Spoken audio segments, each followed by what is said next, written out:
Hello everybody, James here, Storytime with Dutch Mantell, episode 137. We have just had the shortest chat ever just before this show, and I said just get your camera straight and we've got to do it because I've got to pack for a trip, I've got to get this show done all in the same day, and we've got so much news, Dutch. You messaged me or I messaged you last night with how much was going on? Oh, yeah. I forgot what I was going to say now. I mean, we got a lot of news, and so you were putting me over, and then all of a sudden you stopped. You could continue doing that a little more. Okay. And, oh, yeah. Tell the people how early I am every time you ask me to be here. You are 38 minutes earlier than normal. Yeah. I'm usually that early anyway. But this is a Monday, and this is the day you didn't want to record, so I do appreciate you doing this. See? I know how much you hate Mondays, like Garfield. And I did it for you and the fans because they pay our wage. You know, I seriously, I was thinking about wrestling fans. God, thank you, God, for wrestling fans, because otherwise I'd have to go out and get a real job. I don't want to do that. But some of the wrestling fans I've met over the years, always, I would say, and I don't know why I'm putting them over, but they're good fans. And once they're with you, they're always with you. Mm-hmm. So, and I mean, everything else is left to the wayside. I mean, if they like wrestling and they like you, they'll always be there. So, and I appreciate that, wrestling fans. So let's continue. Right. Well, who can I knock today? I want to knock somebody off the horse. Who can I do it? It might be Triple H on this one. It might be a number of people, WWE in general. But before we do, I need to do an apology. There was no Ask Dutch Anything last Sunday. If you missed the reason why, I posted it on Twitter, posted it on the YouTube community board, or whatever they're calling it now. I think they've renamed it. We didn't have an Ask Dutch Anything on Sunday because we were recording. Dutch had technical issues, like for over half hour. We just couldn't get the audio back on. Then we were halfway through recording it, and my computer crashed, like, completely. It was doing this about a year ago. We don't know why. I think it's just a bit old. And then it started doing it again. Died, it did. In fact, you know what? I'm going to just back up record this Zoom call. We had a computer. Recording in progress. Recording in progress. There we go. I'm backing up the Zoom thing just in case. Yeah, my computer died, so ultimately it's my fault. Didn't save any of the video. So, And at that point, it was like, I have no more time to give. So we just had to leave it there. But all being well, we should have Ask Dutch Anything back again this coming Sunday. And for a treat for everybody, you might be wondering why this episode is out a day early. It's because we're recording it a day early, and we have many, many videos and many, many news stories to talk about. And why are we recording early? I'm going to Greece tomorrow. Because of who? Oh, it's me. I want to hear of you, yeah. Of course. See, I never make demands like that. Do I? Well, you can't. I'm trying to think if you have. No, never. You have. It's like somebody telling me to beat. No, I haven't. Yeah, right. I think you have once, right? Because you, if I'm remembering right, I think we had to work around when you were like somewhere else in Florida, and your daughter had got a really good deal on a room somewhere in a complex. Yeah. And I think we had to wrap it around there. But apart from that, no, I don't think so. Well, that was only one time. But that was a good thing. I got a good deal on the room. Yeah. We went up around Jacksonville or something. Yeah. That's what we did. Booing Tony Khan, were you? From your balcony. Have you ever met Tony Khan? No. No? I'd like to. Talk to him? No. Talk to him? I'd really like to talk to him. Really? And I don't mean just to yell at him or anything. No, I'm sure he's a lovely guy. I'd love to meet him. No, he is a good guy. Yeah. He really is. Right, well, you said you want to knock people, but before we do, we are going to do the intro. Dutch has got 2 books, of course, Tales from a Dirt Road and the World According to Dutch, unsigned. They're from Amazon. Signed, you go to dirtydutchmantell with 2 L's at gmail.com. He also has diplomas from the University of Dutch, WCW training cards, and other assorted goodies signed. If you would like, go to that email there, and whatever plugs, I can't remember what we normally do, but the big plug is questionsfordutch@gmail.com. That is how you email the show with your questions for Ask Dutch Anything every single Sunday, if the computer doesn't crash. Right. Yes. Should we do it? Let's get straight into it then. We've got tons and tons and tons of news to go through, and the first one, the major one, is R-Truth gone. R-Truth, Ron the Truth Killings. People genuinely thought it was a joke when he announced that. I thought it was a joke too. I read it said, "Oh, R-Truth released from WWE." I went, "Bull crap! What the hell is this?" Of course, I read it. I mean, the headlines sucked me in. So, and then yeah, it's true. 17 years straight, which is a fantastic amount of time to be employed in the wrestling business by one company. That's probably most businesses anyway. But, and I'm thinking, what happened here? So, but from the beginning, I learned this when I first got in the business. Hey, this is not permanent. I don't guess anything's permanent, but wrestling is less permanent than most other jobs. And I think it's a transient lifestyle, isn't it? I mean, especially in the territories. That's a good word, a transient lifestyle. It could be. Oh, if you would never make, if you made 3 years in a territory, you were doing great. But I did it in Memphis. I hit like almost a 8-year run there, continuous, and enjoyed it, and actually made good money. You hear a lot of things about down south, not making any money, and that is possible. But when you think back how they used to pay guys, it's a damn wonder we made anything, to tell you the truth. I mean, the way they would cut it up, and they didn't have the syndication deals. They didn't get paid for TV. You didn't get paid for what little bit of merchandise they sold. That was all coming later, and we had to morph. You like that word, morph? We had to morph into it, and then when you get to WWE, and they were very, very primitive, even when I went there.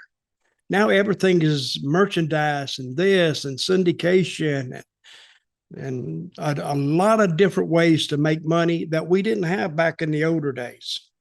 So, but what was I talking about? Being in a territory a long time? Well, we were talking about R-Truth, but those lessons will actually, making money in a lot of different ways to make money. Remember that, because let's get back to it in a minute. I'm going to give you the quote from R-Truth. Remember what? You've already forgot, haven't you? What was that? I have forgotten, really. Different ways to make money in the business these days. Yes. I mean, great, we make money doing this, so there's tons of different ways of doing it now. You do, I don't. That is true. I mean, I pay your pittance. I don't make, folks, I'm a slave here, really. I'm making slave wages, and of course, See, you're the slave, yet you have the whip. Yeah, but you've confiscated it from me. Now I don't know where it is. You've hid it from me. Well, no, and since I can't remember anymore. Now you say, well, hell, he won't. I could tell him where it is, and he wouldn't remember. Well, if he could, we'll talk about returning the whip. Is all I'm going to say, right? So the quote from R-Truth is, "I'm sorry to inform you all, I just got released from WWE. I want to thank WWE for the ride, but mostly I want to thank each and every one of you who was along for the ride. Thank you for all the love, support, and appreciation you have given me over the years. Thank you." So very, very nice message. Once again, so many people who under that just wrote, "Please say this is a joke," and because it was June the 1st, a lot of people had surmised he was doing an April Fool's joke 2 months late. Yes. So, I mean, that's what I thought. That's the strength of character. Yeah, this has got to be some kind of. But he actually, R-Truth, and is in his present form, is how you say that word? Iteration. Iteration. He was entertaining as hell. I used to like when he went to the ring and it was. It wasn't supposed to be him, and he said, "It's not you." He'd go, and then he'd go back. It was hilarious, and he really added a lot to the show. And I don't know how old is Truth. 53. And look at him. There's not an ounce of fat on him anywhere. And I used to sit in a dressing room, and we would be in the same dressing room. Very, very good to talk to. Very entertaining, and a good guy. And I hate it for him, but they tell you when you get in the business. I heard this like my first week or month in the business. Hey, don't get too comfortable, because this could end tomorrow. Actually, it could end today. But nobody expected, after Truth is there for so long, everybody expects him to just continue onward. This is my prognosis. I don't think they're going to let Truth just walk out the door. No, they got too much invested in him, and they'll make him. I think, make him another deal, and I think they will. And to me, it makes the WWE kind of look heartless if they let this man go like this, because he's been very, very faithful to them, and never any trouble out of R-Truth ever. And I think they're gonna, because everybody knows him. You put him on there to talk about something, and first of all, people know who he is, and then when he talks about something, it'd be a great way to sell something, since we were just talking about, the merchandise sales and different ways to make money. I think he may be taken out of his present role, whatever that role is. I guess just showing up every now and then on TV. But I think they'll use him for some more stuff. I don't think they're going to let him go to, and I may be wrong. I've been wrong before. I don't think they're going to let him go to IWA. What? AEW. IWA.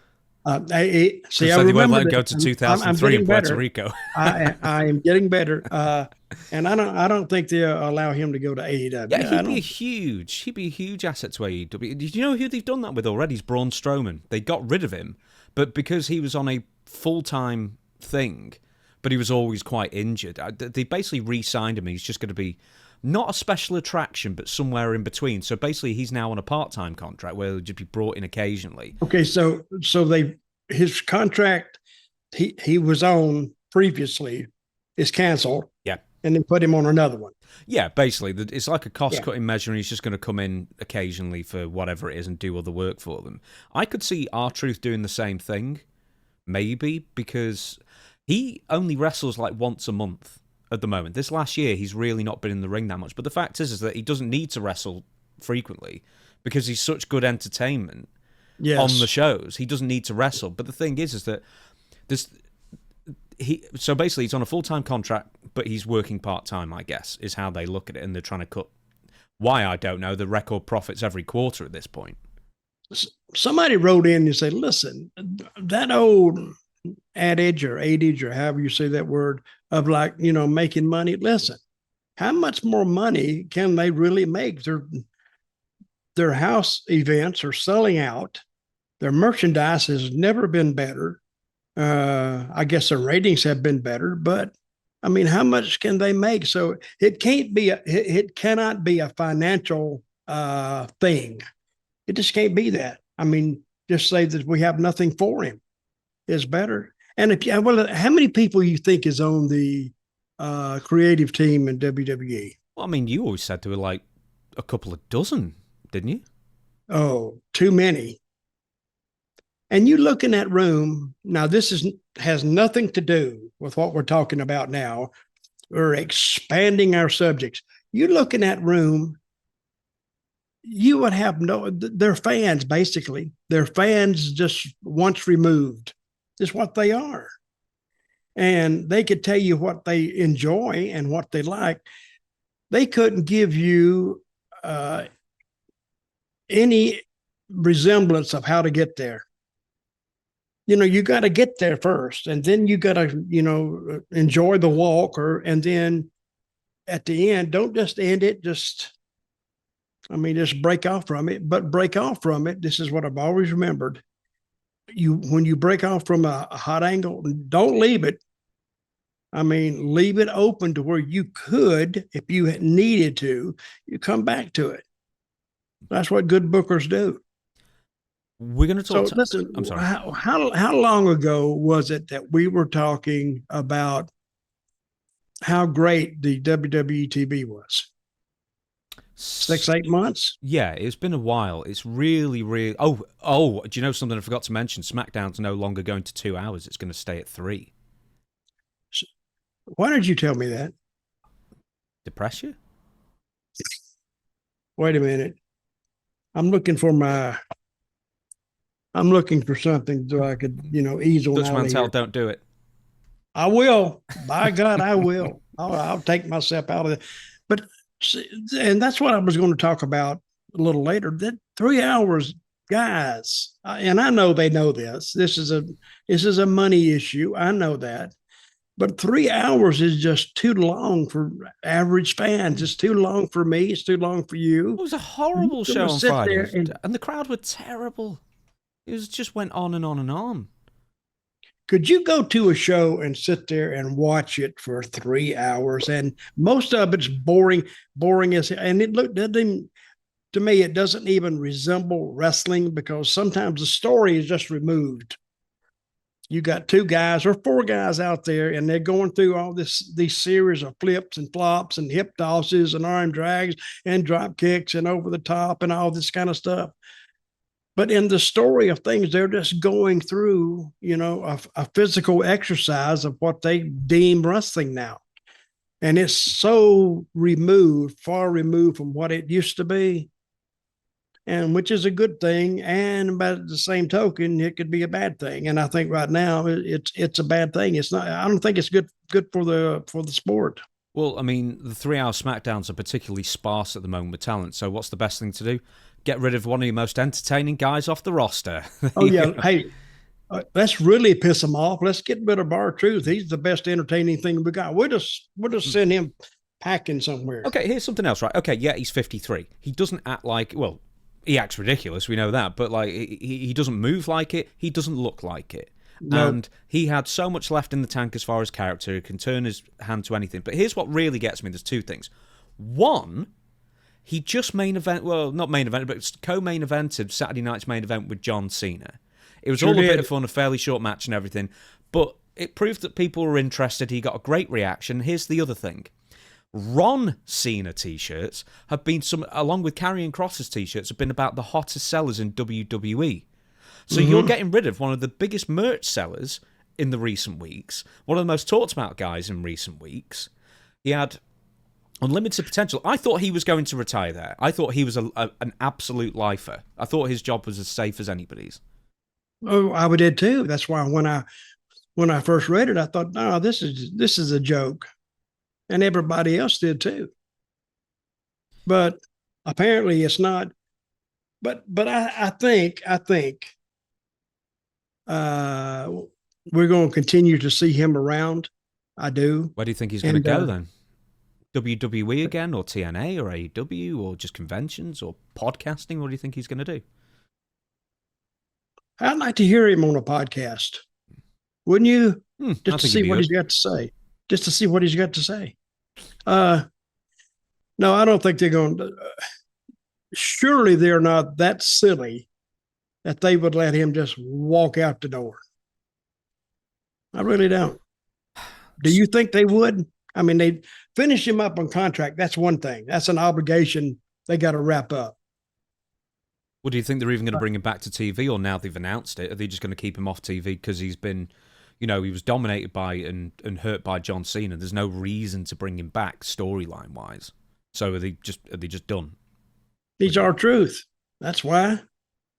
He's an institution all by himself. Good guy too. Really, really good guy. Yeah, absolutely. You ever met him? I've never met him. I'd love to meet him. He told me one day, he said, he called me not too long ago. Was it about me? He said, that James guy that's on your show? I said, yeah. He said, I can't stand that bastard. I said, well, he's really a good guy. He said, don't matter. It don't matter. I've already, Yeah, he pays like shit, but he isn't that bad. Yeah. He don't pay me on the show. That's what he said. So anyway, good guy. Right. There's a couple more things.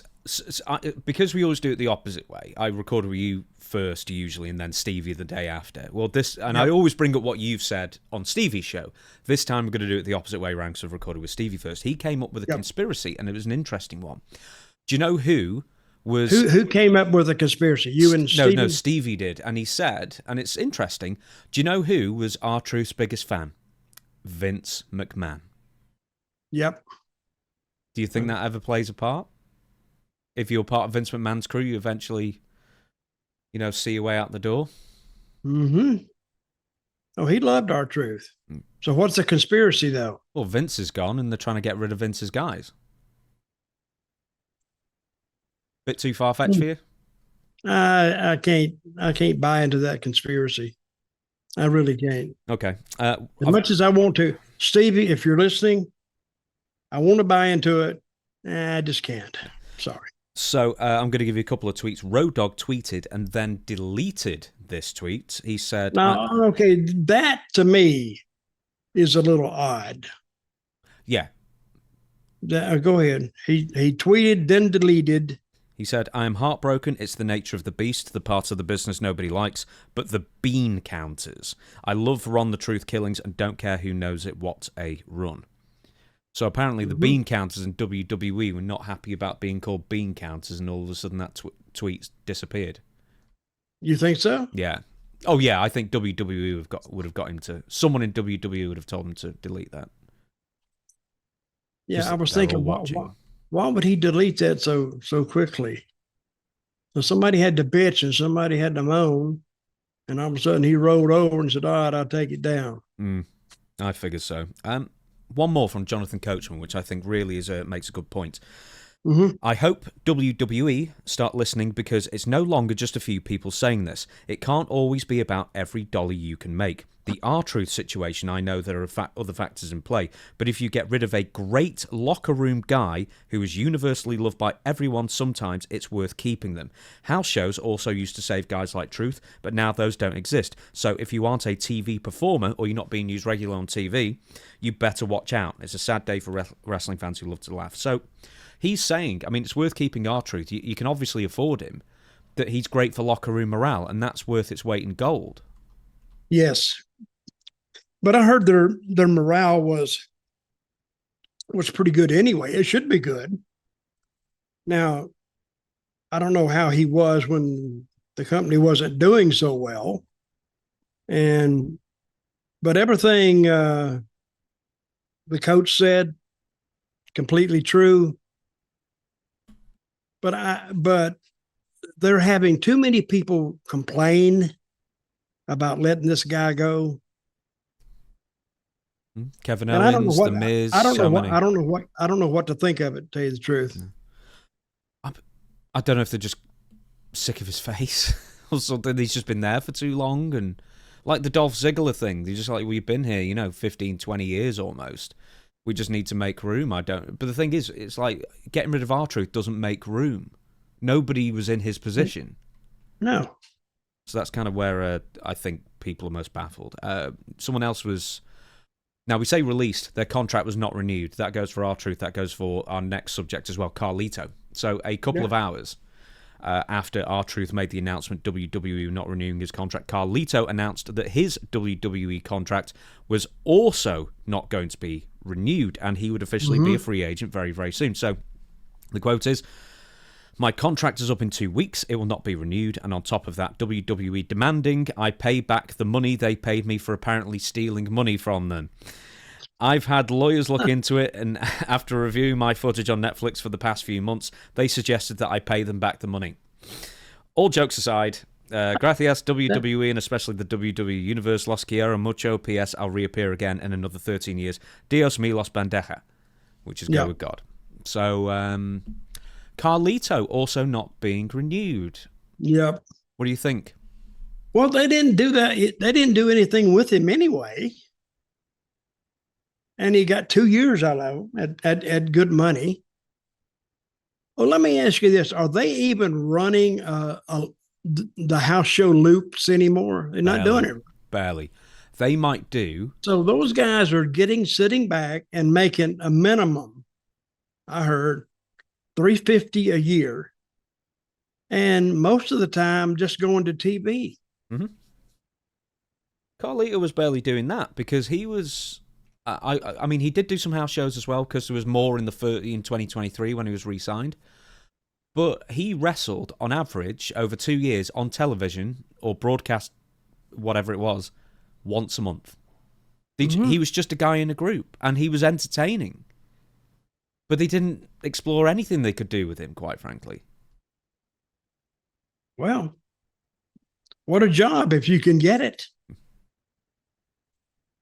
Hey, one time the Iron Sheik, he was in you heard the story? Oh, yeah, we've told it, yeah. WCW? Yeah. Oh, yeah. Tell it again. No, they weren't booking him any, and I think somebody called and want to know about his what was going on with him. What happened is they forgot his contract was coming up. They forgot it, and it rolled over, I think, another year or 2 years, and they didn't even book him. And I don't know what he was making back in those days, but let's say he's making 200. I know he was making 125 a year. So over the course of 2 years and barely any matches, he made $250,000. Yeah, okay. And he made $250,000 and didn't leave his house. That was one of the deals with Lanny Poffo too, because when they wanted to sign Randy got Lanny a contract and you never saw him. 4 years. He got 150,000 a year. Yeah. Not bad. So Carlito was and still is heavily featured in storylines on WWE Raw as part of Judgment Day, but he was always the guy who, had a quip at the end of it kind of thing. And he was also with the LWO, I nearly said BWO, the LWO in its, reintroduction with Rey Mysterio. He got a huge ovation. When he came back at Backlash, the one in Puerto Rico a couple of years ago. Huge ovation, with Bad Bunny and Savio Vega and all that kind of thing. People were really happy to see him. A couple of years before that, he made a couple of appearances during the COVID era in, I think, a Royal Rumble. And like a week after, 2021. And I asked him afterwards, why didn't you re-sign with WWE? And he went, they didn't offer me enough money. Mm-hmm. So, he knows his value. He knows he can make good money on the indies. But my point also is why have WWE fired two of the funniest wrestlers? Like two of the most entertaining guys? That is the conspiracy, I think. Let's say they're funny. That's what they have in. Hey, Carlitos, he's funny as hell. But if you just talk to him, he's not the type who just, but when he says something or does something, it's kind of humorous. So, but yeah, both of them within weeks of each other, all of a sudden WWE said, how old is Carlitos? He's got to be around 40, right? Yeah, I think in his 40s, yeah. Yeah. I remember when he first broke in, I worked this angle for him. I wanted Carlos. I was telling Carlos one day, I said, why don't we get Carlitos in? He said, nah, I don't want him in the business. He said his mother doesn't want him in the business. But, when you hear that, you say, that's. So I finally, and I talked to, he was running the camera. That's what he was doing. And I said, hey, you want to get in the business? And he told me, he says, no, not really. Because he's a laid back type of guy. He don't get excited about nothing. And you talk to him, he said, yeah, whatever. So I worked this deal where I busted him in on an angle. And from then on, he was red hot. And because, of course, the last name Colon helped him, especially in Puerto Rico. And we had him in the main event, and he was still going through training classes. That's what we were doing. But he was drawing money. Hell, the fans didn't know it. You know that he went back to Puerto Rico and won their title, like a couple of days ago. Yeah, just recently against your man, Ray Gonzalez. Ray Gonzalez, yeah. My buddy. Yeah, we need to watch the video actually, so I'm going to actually tee up the video. Just 1 second. So yeah, I think I said this before. Puerto Rico always has like the weirdest venues, and why is there so much space around the ring? They just don't put chairs on the floor, I guess. I don't know why. Is it to keep fans from running in or give them, people a head start or something? It used to make sense not to put those people that close because they really wanted to hurt you. So they decided not to put chairs on the floor anymore and let them sit in the stands. And hey, they don't have to have a reason in Puerto Rico. They just do it. It's It's whatever they do, that's what they do. Sometimes with no reason. And you can't get an answer from them either. If you ask them, they go, well, and that's the answer. And you can't get an answer from them. I think this is in Congress. It is. I'm going to tell you where it is. It's Bayamon. Oh, Bayamon. Bayamon, excuse me. Yeah, that's it. I don't know if this is a fan thing. This is from Lucha Libre Online, by the way. It seems actually on the side seems to have a pretty decent crowd.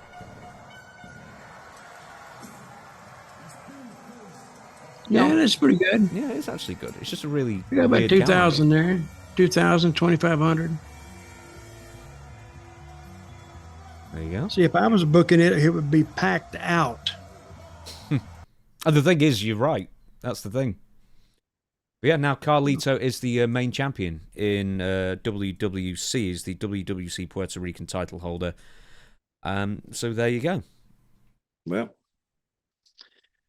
Well, I wish them luck.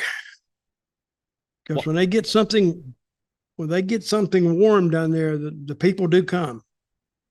They will show up. What do you think Carlito's going to do next? Do you think he's going to stay with his dad down there? Do you think he's going to go do the Indies, retire? He'll be there for a while. And where does he live? Miami? No idea. Somewhere warm, I know. Yeah, I think he's in Florida somewhere. I think when I talked to him, he might have been in Texas for some reason. He could be anywhere. I don't think he's not married though, right? Don't know. I don't think so. Well, more power to him. So, yeah.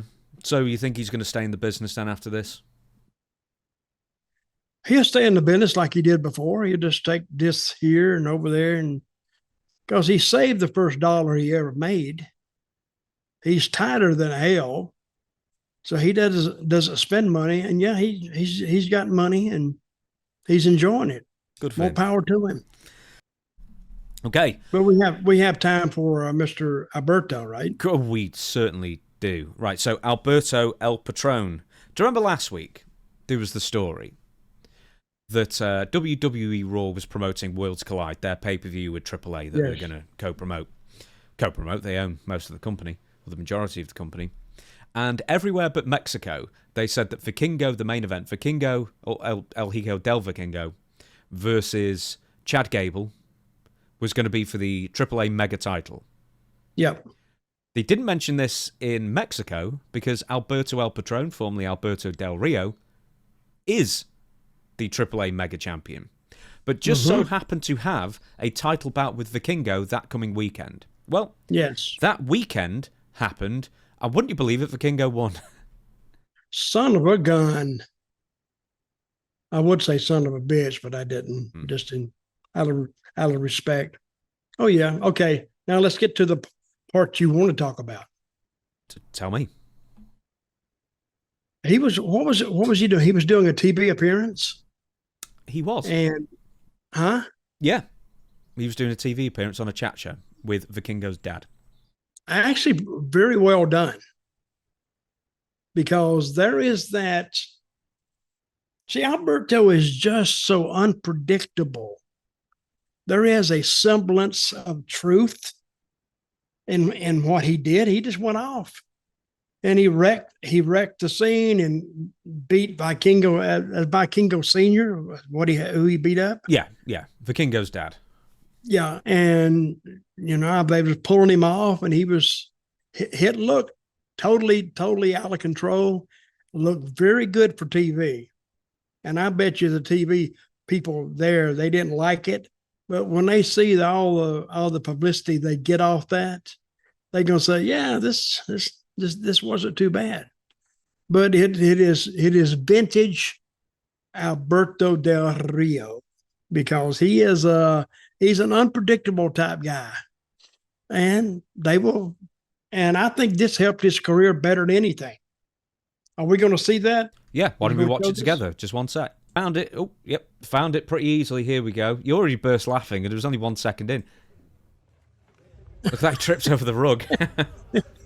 He fell down, and Alberto gets up, rips his shirt off, and some guy's trying to stop him, and here comes some more people, and Is this the kind of thing where they would have clued in the people in production that they were going to do this, or they just do it? No. They just do it. They don't include. I bet they didn't include or clue in anybody. Now, who's the woman? She must be the producer. She's raising hell, and he's telling her to get the hell out of the way, and he's throwing chairs and damn, that's a big studio, and he's leaving. He's trying to get him out, and she's following him. Now, what would be good if he turned around and like give her a good jaw jacking? Hey, it was, but I bet the people watching it. Now, if this had been a complete shoot, they would have cut away from this. Yeah, that's sort of what I'm thinking. They just need to follow it all the way through. Okay, what we're seeing right here, that's what the fans actually saw. Well, no, actually, I'm sort of thinking that that's not what the fans saw. Is this mobile phone footage from somebody off camera? Because I'm seeing all the studio cameras to the side. So I'm thinking this is someone from AAA who might be filming it on their camera, or on their camera phone. Maybe. Look, because look, you can see the TV monitor the TV camera at the bottom right. Yeah. So I think maybe AAA, someone at AAA filmed this. Well, I don't know, but I love that kick, by the way. That's a great kick. Yeah, it's gone. It's back. I liked it. I like when he tripped when he's getting up. He's trying to get there so fast. Oh, let's watch. Way, that's what you get. Soft rug and a hardwood floor. There we go. What do you think is going to happen with Alberto next? Because I've heard theories that he could be going to WWE sooner rather than later. Is that a good idea, considering that he was indicted for assaulting his girlfriend and stuff like that in 2020, I think. Never convicted, but trouble follows him a lot. Well, trouble does follow him around. Yeah, he'll end up in WWE. They're not going to let him get by. He's a heat magnet, and that's what they want, especially in Mexico. I mean, that's now become a very, very big part of their business is Mexico, and the Latin world. What does Latinx mean? Latinx or whatever. It means nothing. Anyone who's Latin hates that term. They did a poll. 99% of them said it was stupid. What's it mean anyway? It's trying to get because it's Latina and Latino. They're trying to get the gender out of it, so it's a genderless term for Latin people, which is the biggest pile of crap in the entire world, and everyone thinks it's moronic. And then they said another word.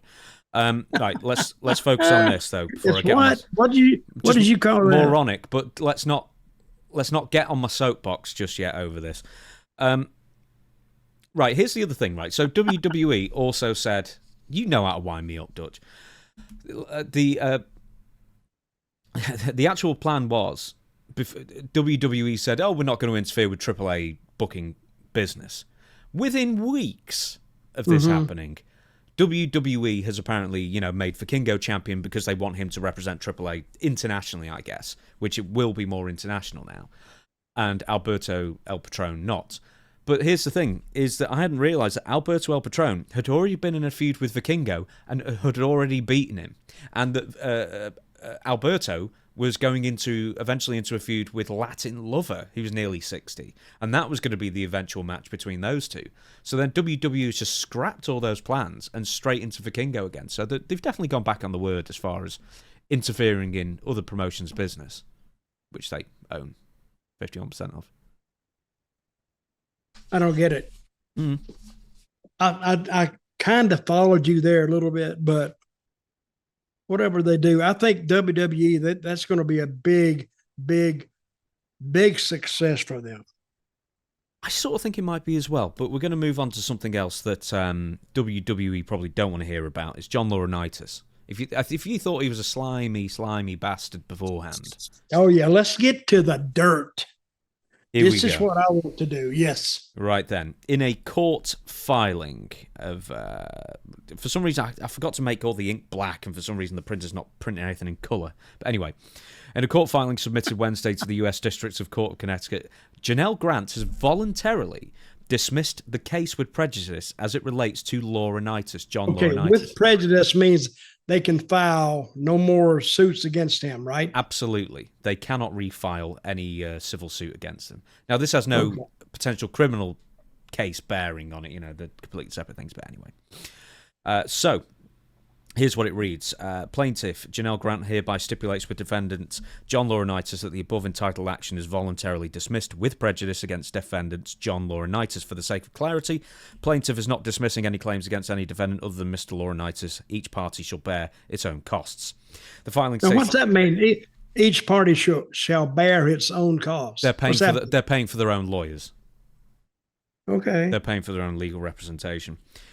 Grant's lawyers say that Laurtinaitis has agreed to provide evidence for Janelle Grant's lawsuit against Vince McMahon and WWE. In common terms, what this means is that Laurtinaitis rolled over on Vince. Twice. Right? This is the second time, This is the second time. What was the first time? Do you remember this? Because we covered this in great detail, and I'd actually forgotten about... No, I hadn't forgotten about this, but originally, after the filing was filed... The legal action was filed, the civil suit, by Janelle Grant against WWE, Vince McMahon, and John Laurtinaitis, is that John Laurtinaitis got his own lawyers. And his lawyers claimed that he being John, was as much of a victim of Vince McMahon's as Janelle Grant. He claimed victimhood, and everyone laughed. And then afterwards... I'm laughing now. Knowing that son of a gun, a victimhood my ass.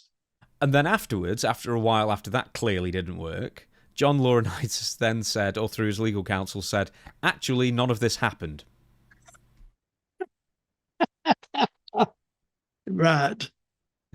And now, this actually what we meant to say was that now that I think about it, something maybe did happen, So Rat's leaving a sinking ship, saving his own hide. Obviously, John will apparently say anything to, make it as easy on himself or less difficult on himself as possible. But here's the interesting idea from this, is that he's providing evidence to Janelle Grant's camp, which means he's obviously got some really great hard evidence for Janelle Grant's camp to then drop their case against him. So what do you think he has? Oh, he's got all of it. Everything and it's his word against Vince's word. And who do you believe? And I think they're going to believe, John Laurtinaitis. I don't think they believe anything he said, but I think they'll believe whatever evidence he has on his phone. I'm sure Vince, if they were as thick in this together, then Vince will have shared so much information via text or WhatsApp or whatever it might be, and that John's probably kept it all. Yeah, this makes my initial synopsis of the whole case. I think it's truer today than it was then. They're not going to have a trial about this. They're going to go, and he's going to pay them a ton of money. Let's just settle out of court. And that's what Janelle Grant's attorney wants anyway. So you don't have to go through the trial, less work. And I think now we're just arguing about the amount. What do you think the amount would be? Let's say this does come true. And I want the record to state that I'm saying that it won't go to court. It will be settled out of court. I think we're looking at, what do you think we're looking at as a settlement? 10 million plus. Oh, more than that. Well, yeah, plus I think it'll be 8 figures. But I mean, the original settlement in the NDA was for 3 million. That obviously she only got paid the first installment. I think we're looking at 50. That much? You think? Well, that's what I said. Yeah. Wait a minute. Let me check the echo. 50 million, 50. Yep. That's what I said. 50 million, I think. I really do. I don't. Because they ruined that woman's life. If you want to put it that way. So what's the life worth? I think 50 million. I think 10 million is, nothing. I said, I don't even think they would bring 10 million just to start it. John. And I know that's high, but hey, he's a billionaire. He's a billionaire, and I don't think that's out of the question. I'm going to say $50 million. Now, what is interesting here is because John Laurtinaitis has flipped twice. Obviously, he said he was a victim, then he said it never happened, and now he's saying it did all happen. I've got the evidence to prove it. Now, I think your supposition, if you like that word, is correct, that they want to settle. Because imagine if they got John Laurtinaitis on the stand and said, well, you're quite clearly a massive liar because you've just given 3 different statements, so which one are you saying is true? He would be horrible on the stand. He has no credibility, obviously.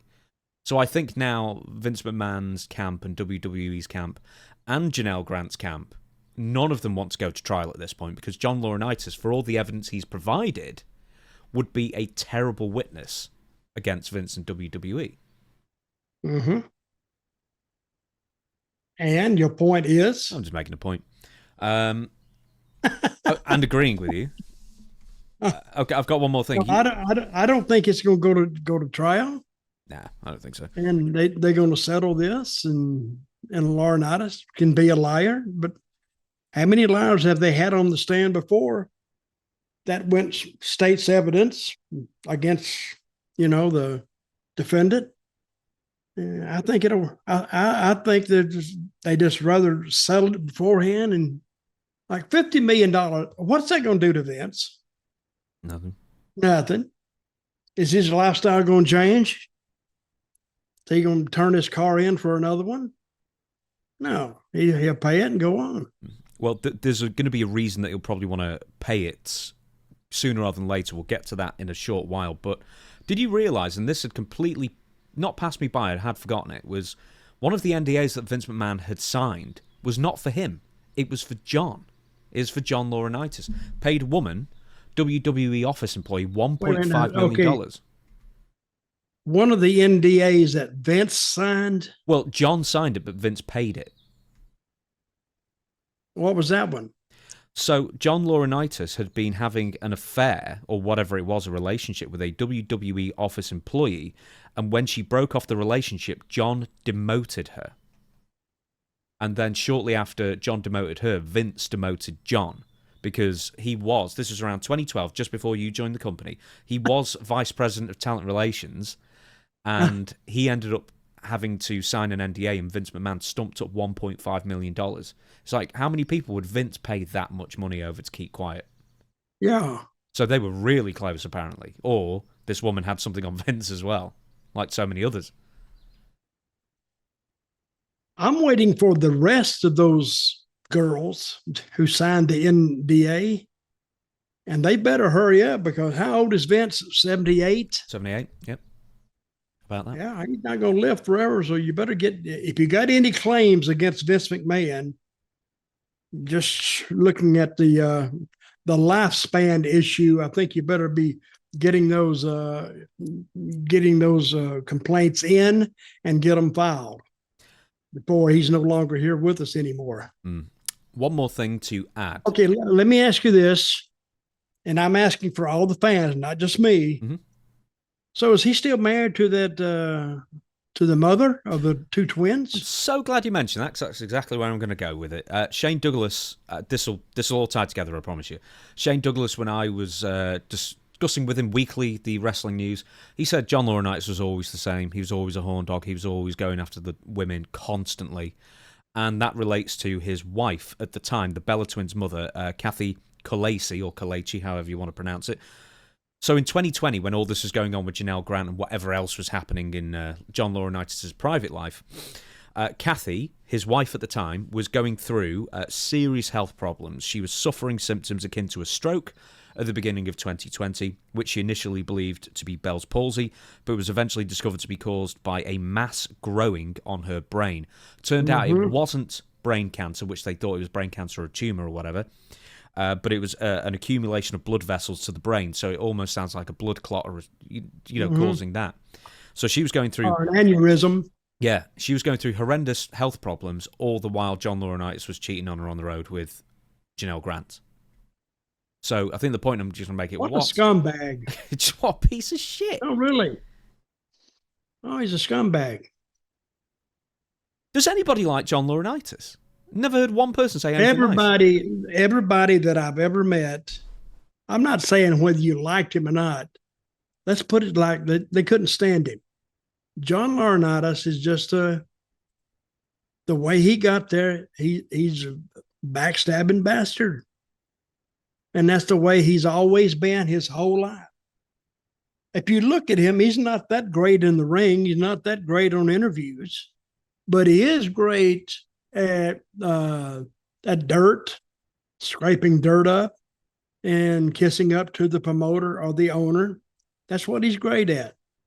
And he made a pretty good career out of it to 2 or 3 years ago when it all fell apart. Mm-hmm. He did that. Even Bryan Danielson, who is, at one point, that was his father-in-law, because he's married to Brie Bella. I think I got that one right. Yep. Brie Bella and, etc. Even he's like the nicest person in the wrestling business. Even he didn't have anything nice to say about John. He basically said when he was interviewed last year by, I don't know who, but I vaguely remember what he said. He just said, whatever emotions I'm as Brian is going through, pales into comparison to the real victims in this, whether it be Janelle or Kathy or whoever else it may be. So always, thoughts for others first. And then he just said, hopefully he's going to be my ex-father-in-law sooner rather than later. And just, cut him out, get rid of him, because, he's a real parasite, I guess. How did he even get to WWF? That's when he first went there. I'll tell you exactly. How did he get there? Through Japan? No, he ended up... Oh, WCW. Yeah, shortly before WCW closed, he ended up being really powerful in WCW. He ended up being like one of the bookers or something akin to that. And then when WCW closed, he went to the WWF. And then because he had a background in business and management and he used to work for Honeywell, they ended up giving him a fairly prominent office position. Then he was the understudy to Jim Ross in talent relations. And then in 2004, he took over Jim Ross, however he did it. I don't know if it's backstabbing or they just wanted Jim out or whatever it was. That John was basically groomed to replace Jim Ross. And that's how he ended up in 2004 being there. And funnily enough, in 2004, one of the first things he did was institute the Diva Search contest and then hire a bunch of models out of catalogs. So where his mind was at.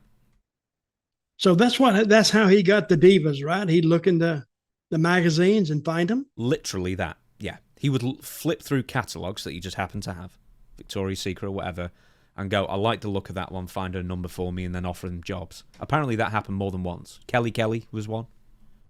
Wow.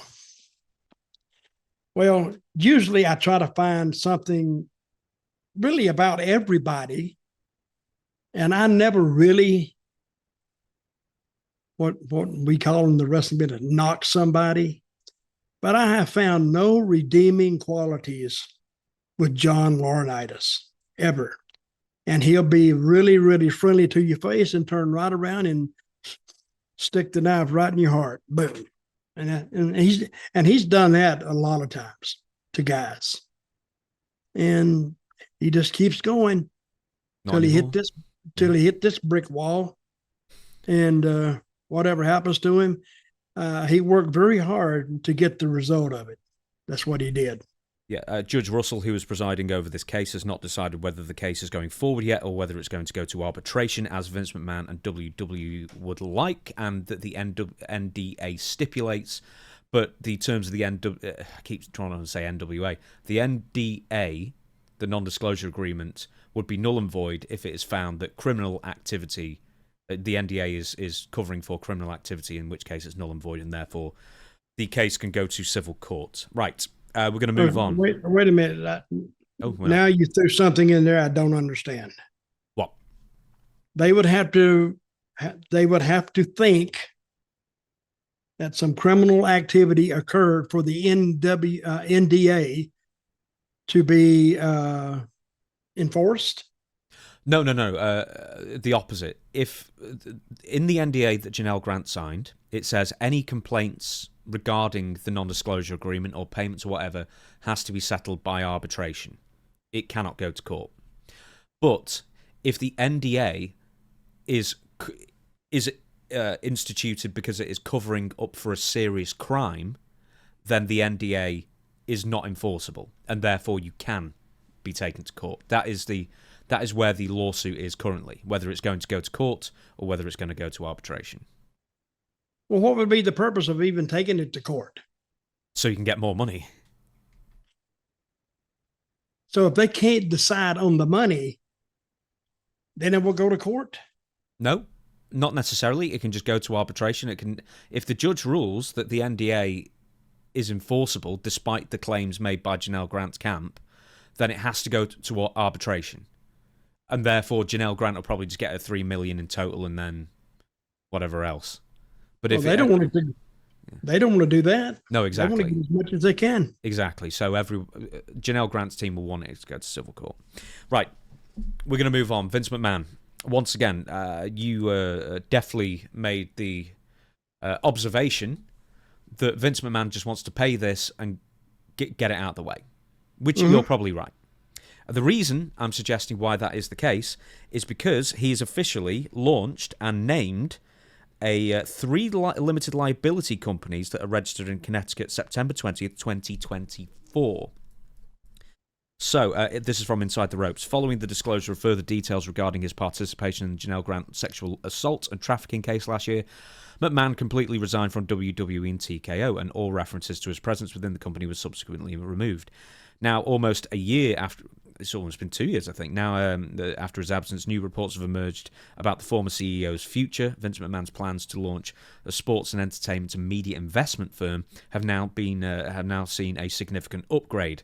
As reported by WrestleNomics on Friday, McMahon's new company will be called 14th and or it's 14th and First, I guess. I don't know. I think 14 and 1. I think 14 is a street. Yeah, so 14th and 1, and we'll focus on opportunities within sports. The reason that it's called that is because that is where I believe Capital Sports Wrestling, that his father started, or maybe it was Jess McMahon started, his grandfather started, was based in Washington on that street. Yeah. So what's Vince McMahon's end game here? Do you think anyone's going to do business with him? What is 14th and 1? What is their business? It's wrestling? No, it just very vaguely says, once again, launch a sports and entertainment and media investment firm. So they're looking to invest in properties or maybe new content. Oh, I don't know. I don't think he's going to get it off the ground, to tell you the truth. But he knows a lot. He knows a lot of people. He knows a lot of people with money. Why do you say you won't be able to get it off the ground? Do you think he's just too toxic to work with? Well, I don't know what he's...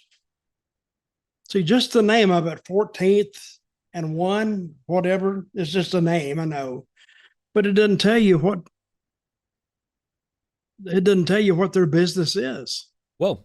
I don't know what he's trying to do. From Brad Blum's LinkedIn profile, this is what it says.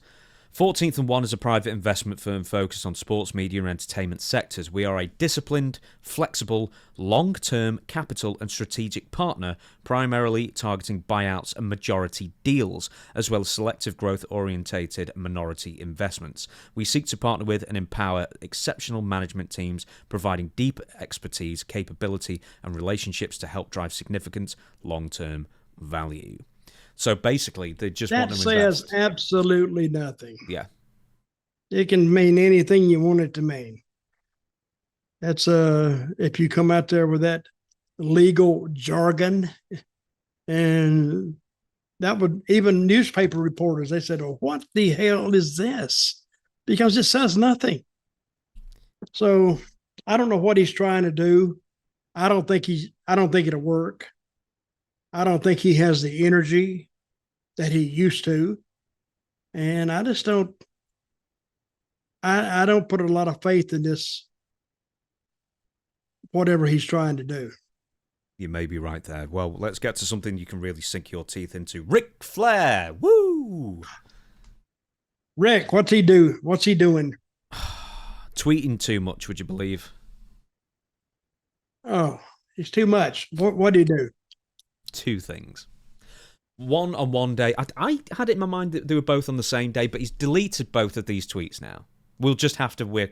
It was over the weekend, right, everybody? Him and Road Dogg deleting tweets. Yeah, but Road Dogg was deleting tweets that were nice. Yeah. He was requested to take that tweet down, I think. I think Ric Flair's was as well, but for different reasons. Anyway, in a now deleted tweet. This is just the first one of two, by the way. Ric Flair said that the legendary commentator announcing...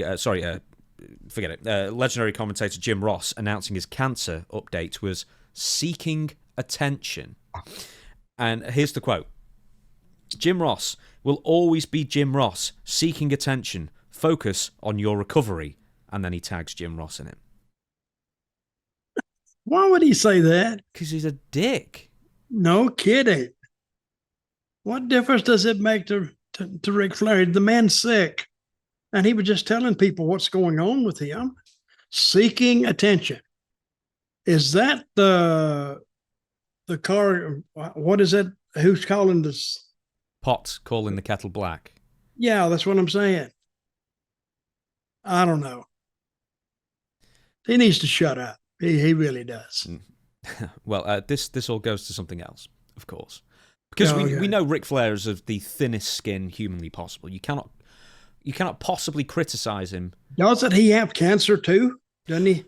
No, I think per Conrad Thompson, he replied on someone's Twitter and said that the reason why Rick has a lot of cuts on his head is because he was having maybe potentially cancerous skin cancer lesions out of his head or something, or some cancerous moles or something. But yeah, he'd gone for some skin removal basically for his health.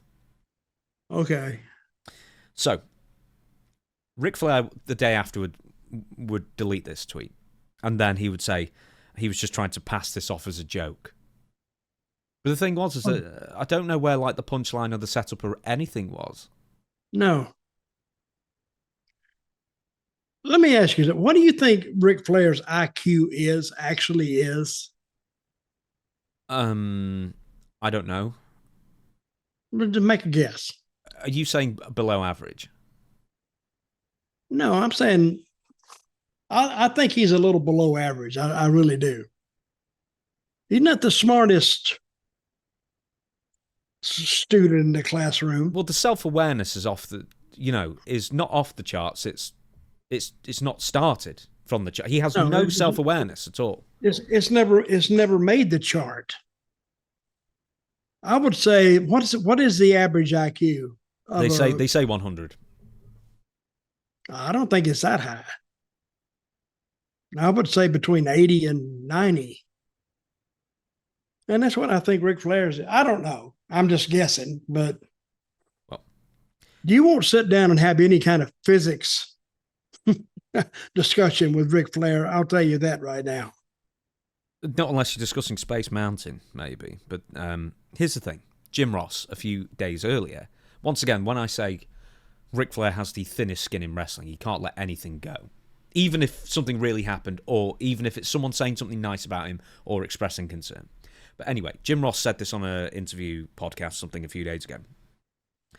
He was recounting a story from many years ago when he was at Gary Juster's wife's birthday party.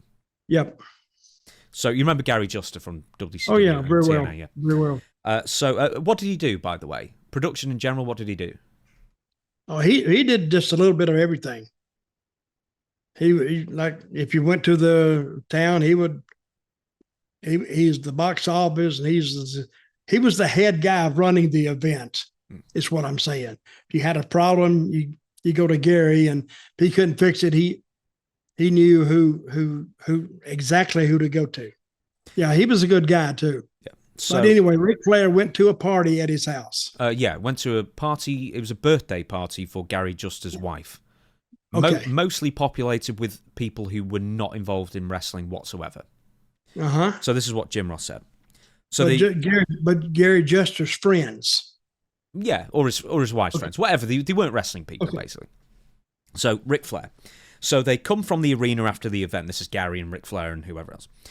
Ric Flair's got his garment bag with him. Now, you know where this is going. He goes to the bathroom like anybody else. Or maybe drinking too.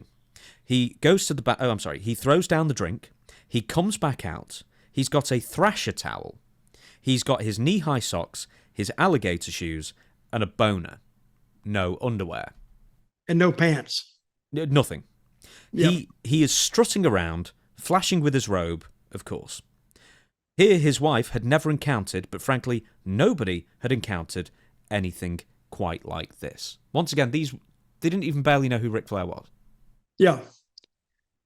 That would be, I would say, I doubt if anyone in that house ever has encountered anything like that. Here's a blonde-headed goof walking around, woo, and opening his robe up. There he is with a big boner and closing it back up. If I'd have been Gary Juster, I'd have took a rum bottle and broke it right over his head. See, I don't know. And what did I say his IQ was, between 80 and 90? Is it going down? I'm dropping down now. He's in the 70s, really.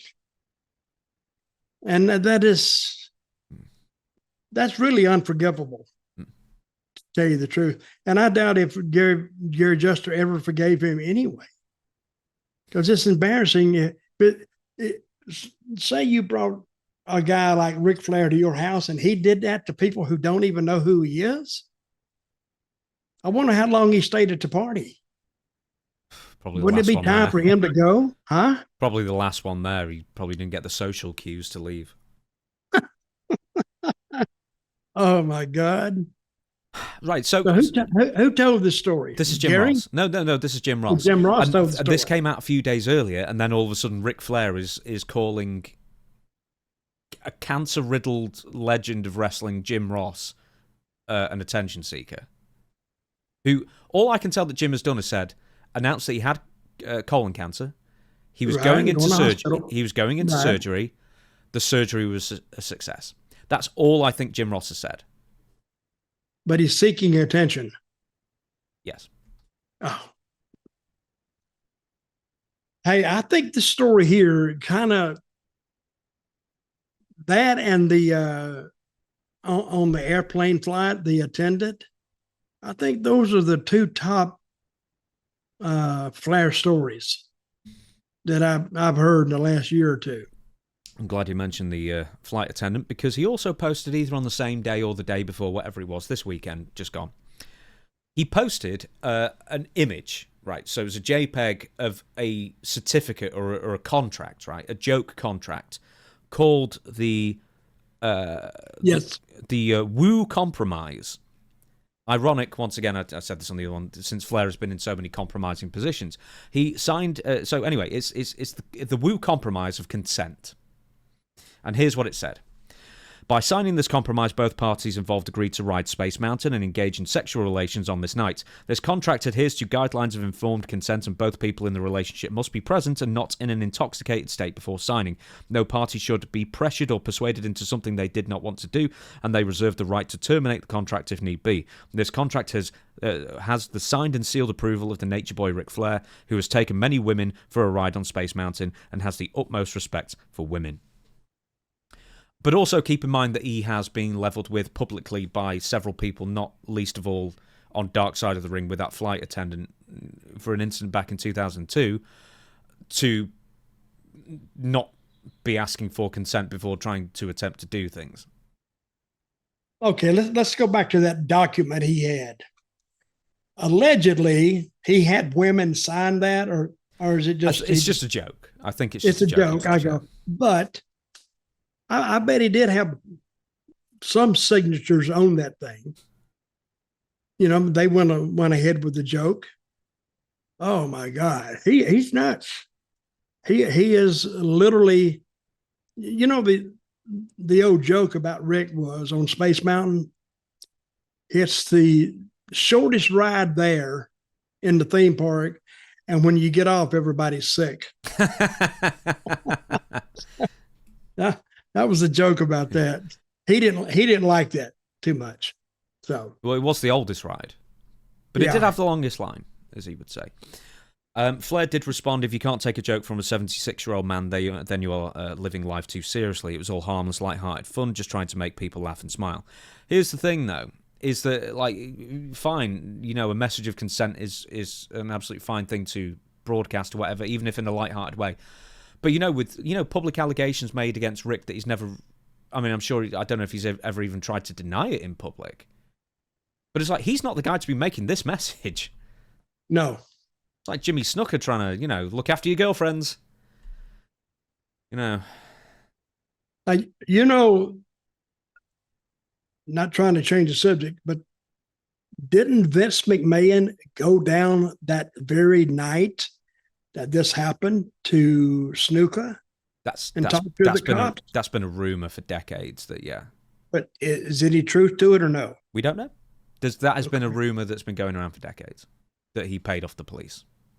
Because I think the coroner ruled it was death by not misadventure or anything. It was a murder inquiry that just disappeared. And the irony is that came back in the public conscience. They claimed that Jimmy Snuka threw her through a window. No, they claimed that Jimmy pushed Nancy Argentino in the hotel room and her head hit the back of a dresser cabinet or a side table or something like that, and that killed her. Okay, so she died in the room? Yeah. So she didn't go out through the window? No. Okay. Not that time, then. Not that time. No, but you never know with any of that. Right, okay, so to wrap up with Rick, I mean, he's always good for a video every few months because he just can't help himself but just say something stupid or do something stupid. He does himself no favours. Crazy. Yeah. Right. Where does he live now? He lives in Tampa, doesn't he? We can drive around and run him over. Yeah. He's right around the corner here. Yeah. I'm going to go throw a brick through his window. You should do. Just don't go out for pizza with him. Do you remember the pizza thing? What's the pizza thing? Oh, it was ages ago. But that was in Tampa as well or somewhere around there where... What did he do? He ended up... He was drunk or whatever. He was trying to get into a fight with somebody who he was just being a loudmouth and someone took offence to it or, you know, took umbrage with him and he was trying to play the big I am and offer the waitress $1,000 tip and all that nonsense. And this other dude basically... He was trying to... I think Rick was trying to offer him out for a fight and this other guy was like, I'll fight you. And anyway, it ended up being a big to-do, basically.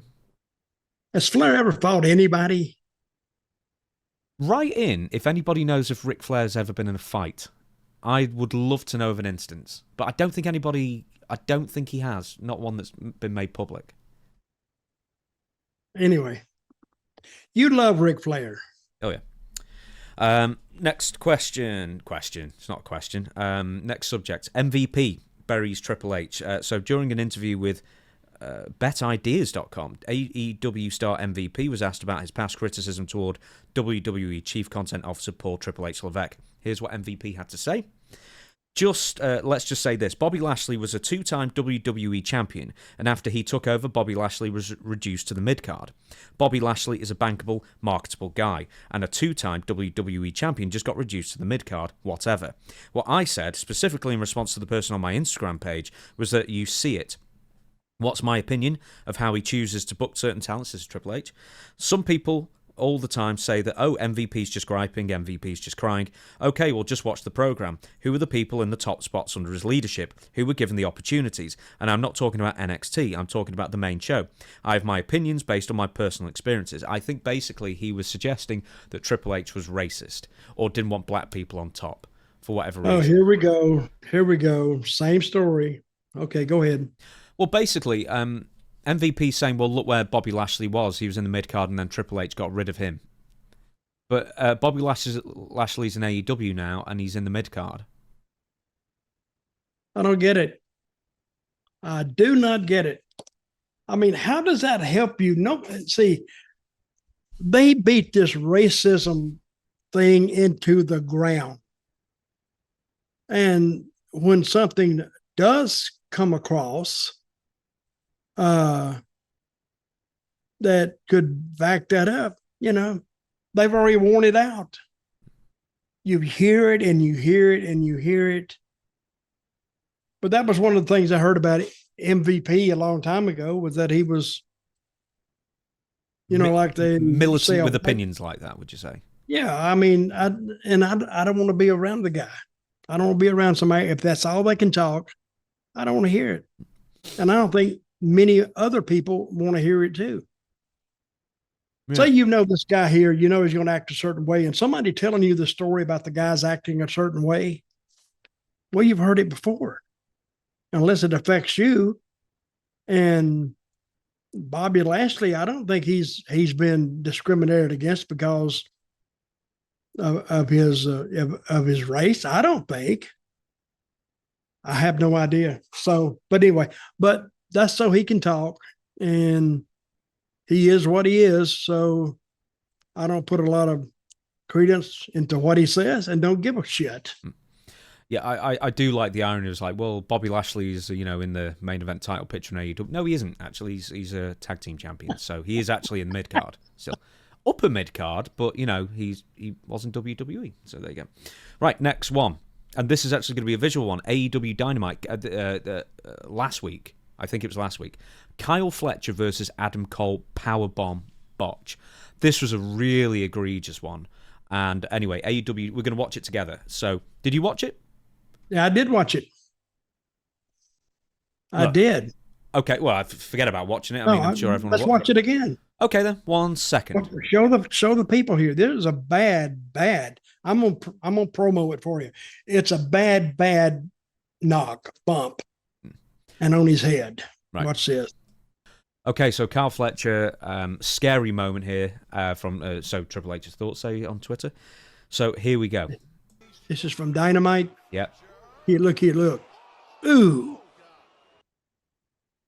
Now, can you slow that down a little bit? No, I can scrub it very slowly. So. Yeah, and he goes up, and his head comes down, and he's pulling back from it, and his head hits the apron. Now, there. Right. So apparently, this is according to Brian Alvarez from Wrestling Observer Live. He texted a load of people within, and they said Adam Cole was in a gnat's wing of hitting the apron, but he didn't. The noise you can hear is his elbow hitting. So he was so close to being, quite frankly, knocked out or possibly even killed from that. But his head didn't hit. Now go back to the floor. Didn't his head hit the floor too? We'll watch one more time. Yeah. I don't think it hit solid, but he scrubbed it. And then he went down and, concrete has a way of not giving way when objects hit it. It will just stay there and take it. And this is what a lot of people are saying. AEW, they do moves like that are dangerous. And I don't think, and somebody says, why would he do that? It's not him. It's why would the guy even agree to take it? Now, if I was, who was the guy that took it? What was his name? Adam Cole. If I was Adam Cole in that match, and they said, "Hey, I want to pick you up and go to power slam you, and I'm gonna go down and I'm gonna try to bang you on the apron first," which is the hardest part of the ring. It's the hardest. The softest, of course, would be the center when it has some give. That has no give. So if he wanted to do that to me, I said, I think we might need to rethink that. Well, can you take the power slam on the floor? No, we need to rethink that too. I wouldn't agree to nothing, because what's going to happen, and a lot of people have said this, I'm not the only one, that one of these days somebody is going to be paralyzed by some of these crazy, crazy bumps. And I think the only thing saving them now is because of their youth. They're young. I think that's the only thing saving them right now. But I don't know. I hate to see this, because I don't know how that helps the guy even giving it. Why don't you just give it in the ring? Because, usually he'd hop right up and start a comeback. But I think I think his head did hit the back of that, or the edge of the ring, and then he went down and he hit the floor. So you only got so many of those bumps in you. It has a shelf life. And when that shelf life is up, that's when you get hurt. So Adam Cole's not even that young. He's 35. And do you know what? Do you know what's really scary? Is that Adam Cole a couple of years ago ended up getting such a severe concussion he had to take 9 months off from AEW. Well, it seemed like they would know this. Well, okay. Yeah. Do they have agents for their matches in AEW, or they just get together and do what they want to do? They do have agents. They have agents. I know that. But I guess on the whole, I'm gonna call a friend over there and ask him. Yeah, you should do. They definitely have agents. You've got your Jerry Lynn's and your Billy Gunns and your Pat. But does anybody listen to them? Well, that's what I'm getting at. Are they listening to the agents? Because any agent who would look at that and say, one, it's not even that wasn't even the finish. That was the down to lead into the commercial break. That wasn't even close to the finish. Here's the other thing. That's a huge risk to take. That went almost complete. That could have gone tragically wrong. That could have killed him. And here's the other thing. When has an apron spot ever led to a finish? Ever. Like, as of recent or ever. Because they're incredibly hard bumps to take, and they don't ever factor into a finish, or an injury angle, or anything these days. They just seem completely useless. Yep. Well, I think if that was even, whether that was, it wasn't the finish, but whoever is on headsets right there and they see that on their screen, if they can, they need to send word to the ref, stop the match, run the gurney down there and load the guy up and take him out.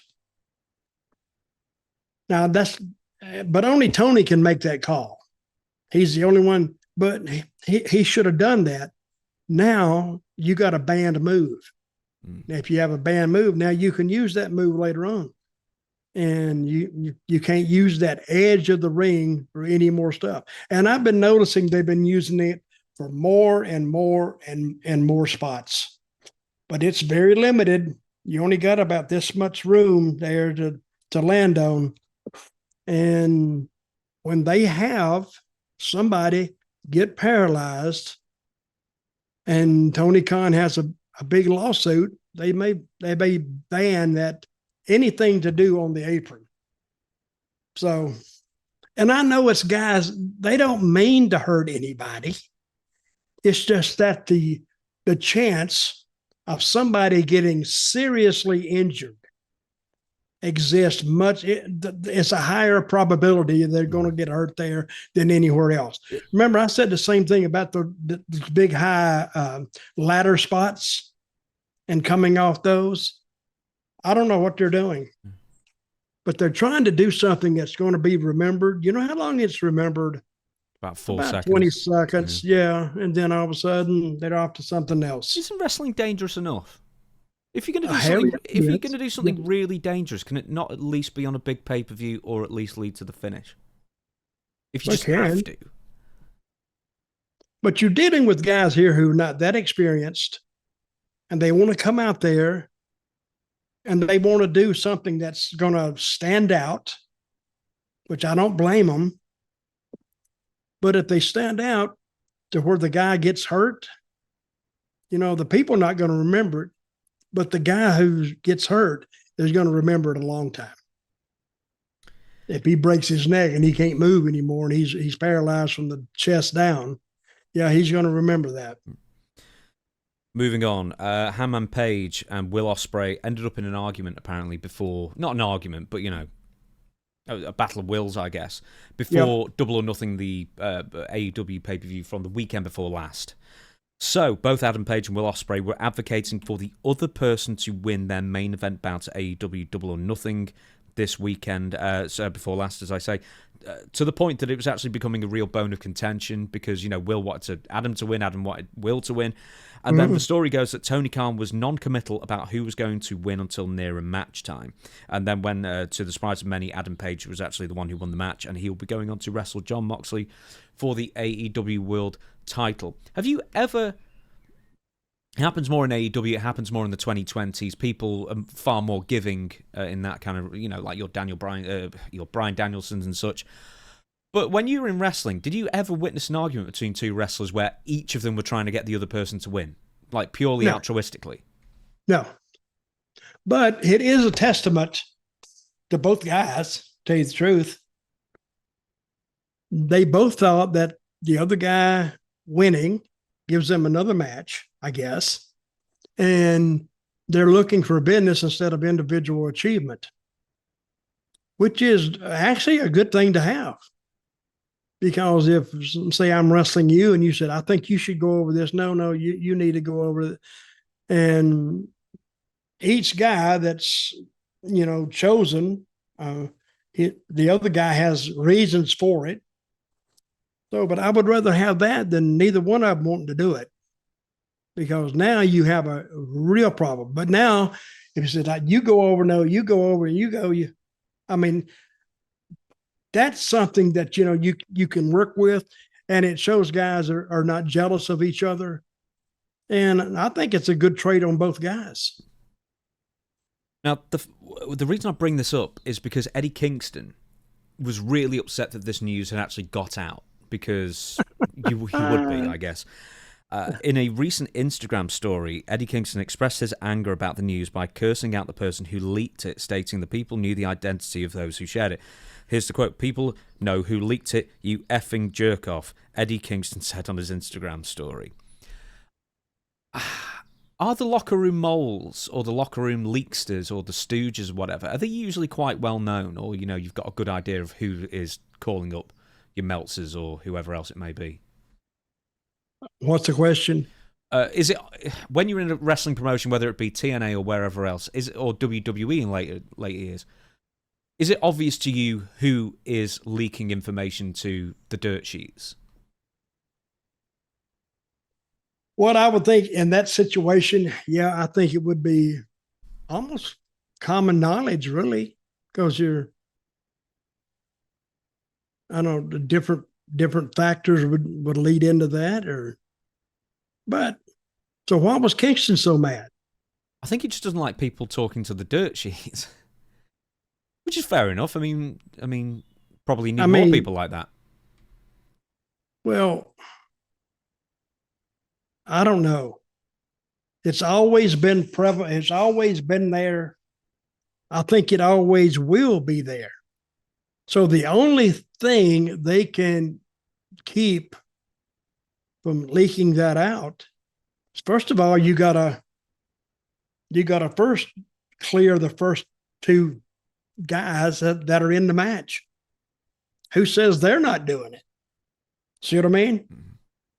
And the referee, he could be doing it.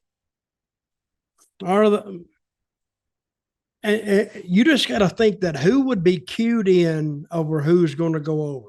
Yeah, that's the main event. How many people are even going to know this, So it's got to be a fairly small pool of people. It only takes one phone call or one text. Is all it takes. I think we need to have a jury trial, wrestler's court on that. The Stooges. Take the guy's phone and study all his messages and who he has called within the last 2 hours. And you might have a verdict that the guy's totally guilty, or whoever you charge with it. Did the, once again, WWE, TNA, wherever it might be, or WCW even, did the Dirt Sheet Stooges, did they really bother you while you were wrestling, or did you sort of just accept it as a fact of life? No. fans have known for years and years and years that the business was kind of worked, fixed, if you will. It's like saying, okay, the sun's going to come up in the morning real early, and it's going to kind of brighten up the day, and then you know that. So, and the guy who getting the information is probably paying for it. If it's Meltzer or Alvarez or whoever, they could either get paid for it, or the guy could consider they owe him something, so he wants them to do something for him. But it's just a fact of life. That's what's going to happen. So for Eddie Kingston to get mad, I don't know what that's going to do. It's not going to stop it. So Eddie Kingston getting mad made news. Basically, yeah. And did he jump on in? Did he say who it was? No, but I'd love to know. Yeah, that's what he needs to do. He needs to release their name. Absolutely, I want to know who it is. In more Ospreay news, his wife is making him cut his hair. Finally, because the last few weeks he's had a really tragic haircut. God. Get rid of that hair. Right. So, this is something I think you mentioned quite recently. That match you really liked? It was the King of the Road match in WCW where they... Yep. Dustin Rhodes, Blacktop Bully, who's Barry Darsow. You know why I liked it? Go on. Oh, because it's so unique. And especially in Atlanta, they're driving around. They have a perimeter road that goes all around the city. I think it's called 285. And it goes, if you just start driving and you drive, it's 60 miles around Atlanta on 285. And say you start right here and you drive all the way around and you keep driving enough, you will come back to where you started on the same road. It just makes a big circle. So I'm thinking, what if you're driving on 285, you're going from Charlotte to Florida, and you get on part of it, but all of a sudden you pass this truck that has a wrestling ring in it and two guys, and you have your two cameramen and a referee, and they're filming this. And I guess they had the highway patrol in front of them and back of them. But to me, I've just always liked it. I would have loved to be in that match, actually, just to say I've been in it. So you'd like to be the driver, so you can just swerve all around the road. I said, I'll teach them. Boom, boom. So, but who was it? Was Dustin and who? Barry Darsow. Who? Barry Darsow. Okay. Demolition Smash, Crusher Khrushchev, etc. Right after that, they got rid of Dustin.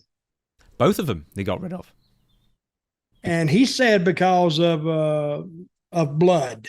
Mm-hmm. Right? Yeah, so this all comes and from... he blames who did he blame for getting rid of him? Eric Bischoff, actually. Eric Bischoff, right. So, okay, tell the story. In a recent podcast, Eric Bischoff once again discussed one of your favourite matches, the King of the Road match with Barry Darsow, Blacktop Bully, wrestling Dustin Rhodes on the back of a moving truck, the whole thing.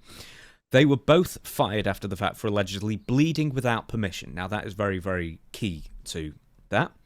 The former Goldust refutes the position and also launched a scathing attack on former WCW president Eric Bischoff in the process. So, in his response... Boy, Eric just can't get away from it, can he? No, he can't. Son of a bitch. So, Rhodes gave his side of the story, etc. The AEW star... hang on one sec. I can't find the damn quote. Bear with me. Yeah, all right.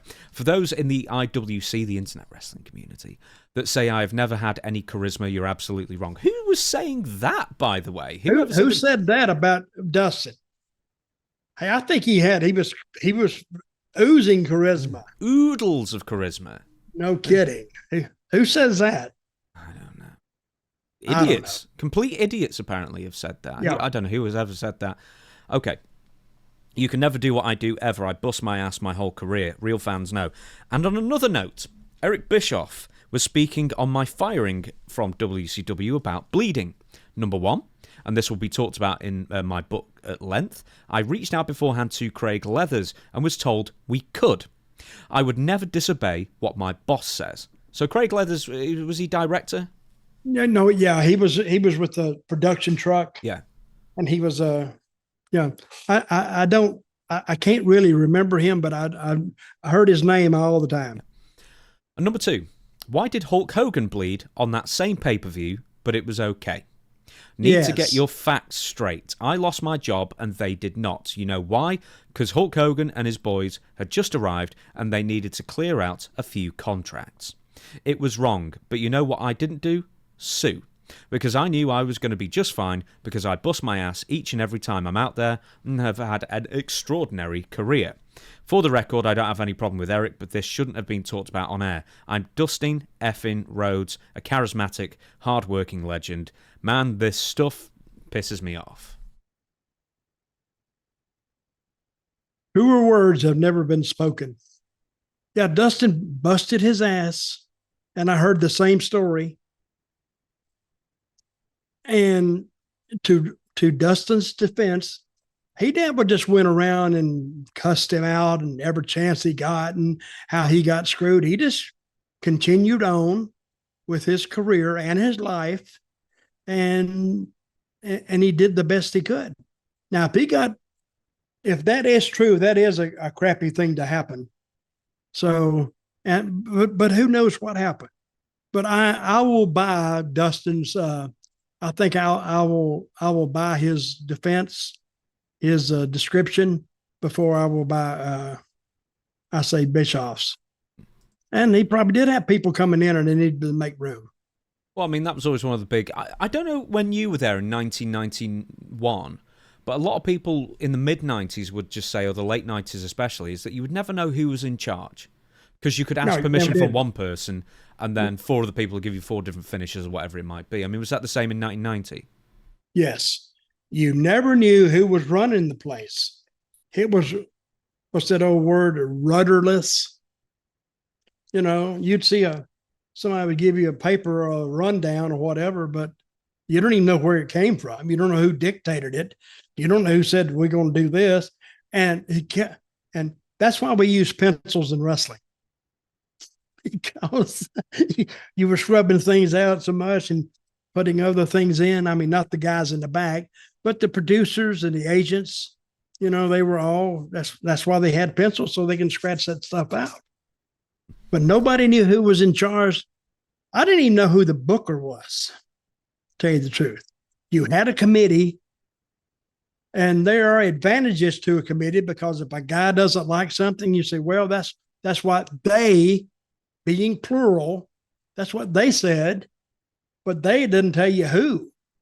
So if you go in there and if you talk to one guy, he'll throw it. You go to that guy, he throws it to the next guy. Then you just work your way down till you've already talked to everybody and nobody owns up to it, or nobody has a reason. So after a while, you just quit trying. I guess that's an issue with the committee, because if you let's say if Ric Flair was the head of committee at the time, and then he's the head of the committee who then defers to Jim Herd. But then there's also other people in the committee, like your Kevin Sullivan's, I think even at one point Bill Eadie was asked to be part of a committee, for goodness sake. There were dozens of people in committees, know. So you can ask one, and one could go into Flair, business for themselves. I think what Flair did when he got control of it, and I don't know why he ever had control of it. I guess he got mad and asked for it, but he didn't even know what the job entailed. I don't think. The job entailed booking the whole card and booking double cards or triple cards. And that was just too much. And Flair just ended up booking what he wanted to book for himself. And then he would give it to Kevin Sullivan, and it would go down through the ranks, and then they would fill the rest of the card out. I don't even know how many booking meetings actually Flair went to. He might have went to one just to put himself there with Sting or with Luger or whoever and get that out of the way, and he'd leave. I guess that's what I've heard. Yeah, he did the main events and then he left everything else to your Sullivans and such, I believe, the undercard. Mm-hmm. Sort of how Dusty worked, because Dusty would do the main events and then JJ would do the rest, wouldn't he? Right. That's what I heard. That's what JJ said.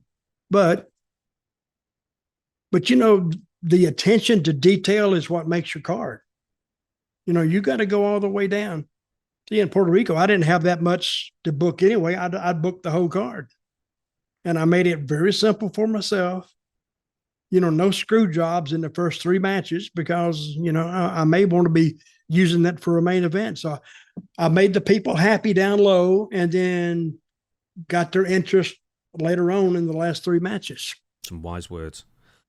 We're going to end on this unless I can think of anything else to. Wait a minute. Right I don't want to end. I don't want to end. It's tough. We have to. I've got a pack, man. I'm Oh, not Pac-Man, but how's your daughter doing? she's pretty good. She's sleeping better now, but she's. Oh, that's good. But That's good. that's all we care about. As long as she's sleeping better, that's all we need. So I actually got a lie in today as well. So I was asleep until like 8:40. So I couldn't believe my luck. Oh, that's good. Hey, it was good. So the last thing we're going to say is BJ Penn. Arrests and legal trouble. Now, I know you're not. Okay, now who is he? Who is he again? Former UFC champion, former Okay. UFC Hall of Fame, and like one of the all-time legends, best remembered as God. He was like the youngest UFC fighter at one point. I think he started when he was 18 in UFC, and legendary rivalry with George St. Pierre and other things like that. But been in for many, many years. Fought way too long. And this is all about head injuries and also how it can relate to wrestlers as well. To like Adam Cole, for goodness sake, look after your head. Yes. Don't do stupid spots. BJ Penn, who I think is still in his 40s, by the way, was arrested for the 3rd time in 6 days on Friday before being released yet again on bail. So the latest arrest stems from Penn failing to appear in court, which is a violation of his previous bail agreement when he was taken into custody on 2 separate occasions for abuse of a family or household member that led to a bench warrant being issued for his arrest. Now, I'm not going to keep on reading all this through. Now, the point is that he's had some serious trouble for about at least 5 years, 6 years, 7 years, 8 years, where he's now suffering through, multiple concussion syndrome, head trauma. His family believes that he is suffering from capgras delusion syndrome, which is Say that word again. Capgras delusion syndrome. Cat graphs. No, it's CAP and then grass, as in lawn. It's capgras. Capgrass. I never heard that before in my life. No, I've heard of this before, but it was like maybe in like fiction, like a Law and Order or something like that. I think it probably was a Law and Order that I heard of it first. Anyway, it is a psychiatric disorder in which a person holds a delusion that a friend, a spouse, a parent, or other close family member has been replaced by an identical imposter. Now, Wow. Never heard that before. Yeah. Never heard the definition either. Yeah. Capgrass. Capgras delusion You think syndrome. somebody like your brother, your sister, your cousin, even your mother and father or cousin or whatever, they're still there in appearance, but they've been taken over by. Not even that. Not even that. It's even worse. BJ Penn insists, and you can go onto his socials if you don't believe it. And now, I'm not saying this to make fun of him. We're not saying this to make fun of. This is a real tragedy. And once again, it's a lesson to look after your head, your brain. Don't put your, if you've got a concussion or a brain rattle or something like that, for goodness sake, look after yourself. He thinks that all of a sudden his parents, even his pets, have been replaced, and that they look nothing like his old parents that have been replaced. He thinks they look completely different to him, and that they're like aliens, or it's a big conspiracy against him, or something like that. To the point now he's being violent with them, trying to get them out of his house, that he's trying to steal stuff from them, or hide information, or their phones away from them. There is no cure for this. Best we can tell, no. I mean, here's another quote from another close family member. He believes I'm an imposter who has been killed, who has killed his family to gain control of the family assets. Mm-hmm. So, Wow. so in the best interest for my safety, I asked the court for 6 months temporary restraining order and have, this is his mother, and have my son ordered to get medical treatment or other source of therapy. The judge He granted. needs to be already in an institution. Yeah, so arrested 3 times in 6 days. It's getting worse, the delusions. Well, he needs to be put away, and they need to be able to have constant attention that they can see him, and you can't let him get out and go on his own because there's no telling what he can do. Yeah, he was someone who, fought really hard. It's sort of like a Robbie Lawler kind of thing, he'd stand and trade like a phone box fight kind of thing. And he was fighting. He had like an 8-match losing streak. In the last like 5-6 matches, he looked terrible. He just kept getting fights based on his name, and because he is an all-time UFC legend. And so UFC were letting him fight way beyond what he should have been. And then he was, having more like behavioral difficulties outside of UFC, getting into fights on streets and stuff. But he's not the only one, like Stephan Bonner, who's now died. He was suffering tremendously with it. Tito Ortiz, you can tell in interviews, he doesn't know what he's saying half the time. There are other names as well that are dealing with it. I had another one in mind that's just gone out. I mean, my brain as well, I guess. But, it's just like the way they used to train, full contact, minimal padding, just go hell for leather, get knocked out in sparring, that kind of thing, then go into the UFC and, take on these incredibly tough fights. And the chickens are coming home to roost for a lot of these guys. Okay. And Penn's 46. Let me ask you this. What kind of tests do they have for that? Don't know. It's a very strange condition, but it's like it's serious delusions. Wow. Where you just can't talk them out. I really do. I really hate that. Yeah. So once again, I think about Chris Nowinski. You'll remember that name, I guess. He was in WWE the early 2000s. He had to retire. What's his name? Chris Nowinski. He was Chris Harvard. Oh, yeah. And he ended up retiring after only like a year in WWE because he suffered from multiple concussion syndrome. And then from that, he used his education to then help found a charity, basically. I'm not sure it's a charity or what would you call it? An institution to, discover more, learn more about concussions and their effects on athletes. But UFC, MMA, it's been understood in boxing a lot longer in NFL, I guess, but UFC, MMA, because it's such a young sport in comparison, now we're finding out how bad it can be. Earlier when we saw the guy get his head clipped on the edge of the ring. Yeah, well, they claimed he didn't, but it sort of looked like he did. Yeah, he may not be able to say anything, right now, but give him 3 years, 4 years, 5 years. Then that injury can come back to haunt him then. And they won't know where it came from, other than it came from wrestling. But you can't prove it. Like, the concussion lawsuit. Hard to prove. But, hey, you can't abuse the head. You really can't. So, and that's why that's why it's paramount in this business, not to kill people, not to hit them hard, that's why they took the chair shots away. I don't know how those guys in ECW are still walking around. Say Tommy Dreamer. And I will say Tommy Dreamer hit me the hardest with a chair that I've ever been hit in my life. If he'd have done that in the dressing room, I'd have found my gun and I'd have shot him in the knee. Do I owe you money or what? But see, they wanted to say, well, it's supposed to be a fake business. I'll show them fake. Bam! But they hit you. Trying to show somebody else that, it's who doesn't believe it anyway. So what's the point? Yeah, and all of a sudden it just said, boy. And you know what the fans say? Damn, he knocked the hell out of him with that chair. And you're like this. So, but anyway, for anybody who's thinking about getting into wrestling, you can do it if you're a good enough athlete, but watch your head, because that's something that, it doesn't fix itself. And somebody can really mess it up for you just with one shot. Absolutely. We're going to, on that PTA or not PTA announcement. Would you what's it let called? somebody hit PSA. you in the head with a chair? I have. And You have? yeah, but I used to have one of those fold-out chairs, right? But like the seat was plastic. Yeah. This is when I was a kid, and like we used to, but the thing is, the seat, if you hit it on the back end, the seat used to pop out really easily, so it looked really good, and But the thing is, I've been hit on the head with a chair with a plastic seat, and I go bam, and I went, jeez. And I remember saying, we need some of those fake chairs that they've got in the WWF because I couldn't handle that. Yeah. And it turns out they're metal and they just hit each other or they did at the time, hit each other as hard as they could. I couldn't believe it when I found that out as a teenager. That's one of the things I was sure they faked. This is a story. The guy said, now don't put your hands up. I said, what? Don't put your hands up. I said, screw you. I said, if you're hitting, and with Tommy Dreamer, I said, I've been, and I don't think he meant to hit me that hard. He just did. But my hands are always here.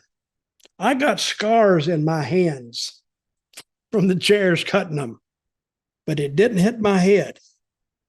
And you couldn't pay me enough money. Well, I guess, no, you couldn't. No, because not at this point. No way. Right. On that basis, we're going to shut down the show. Everybody, thank you so much for watching. I think the show's going to be out a day early just because there's so much news, and we're recording it a day early. It might as well be. Ask Dutch Anything. If the computer doesn't crash, of course, will be out the usual time on Sunday. Once again, the email is questions4dutch@gmail.com. But until then, Dutch, everybody within the sound of my voice, you don't have to stand up if you don't want to, but put your hand across your heart and say along with me, we the people. Go on. We the people. Thank you.